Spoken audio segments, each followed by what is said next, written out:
Hello again, everyone. Ambassador Terry with another Year Six interview. And my guest this week is Chris Gordon. Chris, welcome. Ambassador Terry, it is my pleasure. Thank you so much for having me on. I can't wait for you to tell what you're doing, my friend. And neither can you, ladies and gentlemen. So here comes the famous question. Chris Gordon, what are you doing? I am helping people become gratitude superheroes. And like any great superhero, you have to have an origin story. Good thing is, you already have one. You may just not know it yet.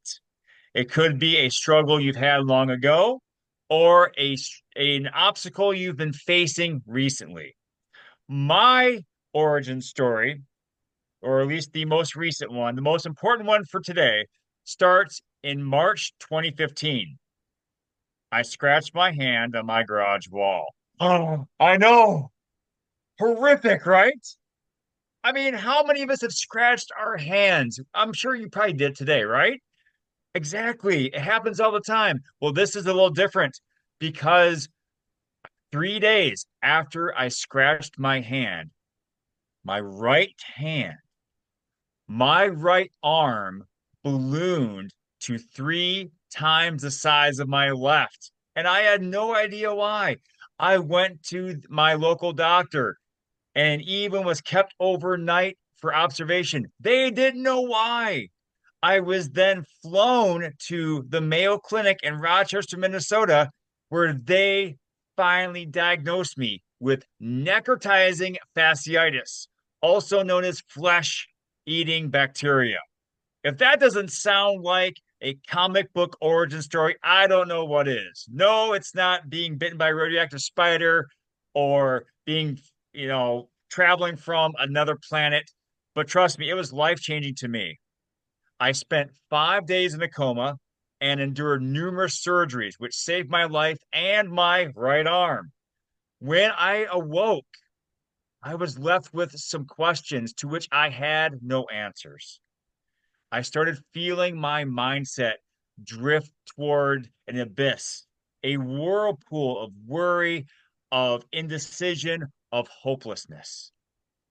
Thankfully, though, a hero arose. Well, actually, she sat down next to my bed.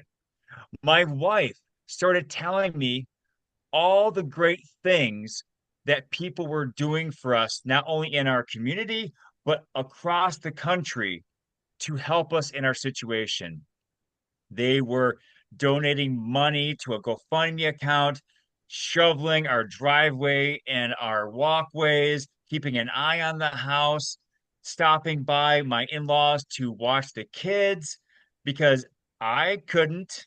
I was busy trying to live. When my wife told me of all these fantastic things people were doing for me and for us, all those questions that I could not answer went away. And I was left with what I now call the attitude of gratitude, or TAG for short. And this presented me with new questions to answer, but I could answer these, Ambassador Terry. The first question was, what good things did I have in my life? And I answered them not only with big answers like my family, my friends, my job, my home, but also small things like hospital pizza. Yes, hospital pizza can taste good and be something to be thankful for. I then thought of who do I want to acknowledge my appreciation for? And again, the big groups came to mind, my family, my friends, my coworkers. But I also thought about the nurses who took such great care of me that I felt like I was in a hotel almost, that I could recover in a comfortable place. Then finally, the G, who can I help? How can I help someone else feel grateful? In the hospital, I was busy recovering, but when I was discharged, I started helping out people by picking up trash, shoveling driveways, opening the door for people.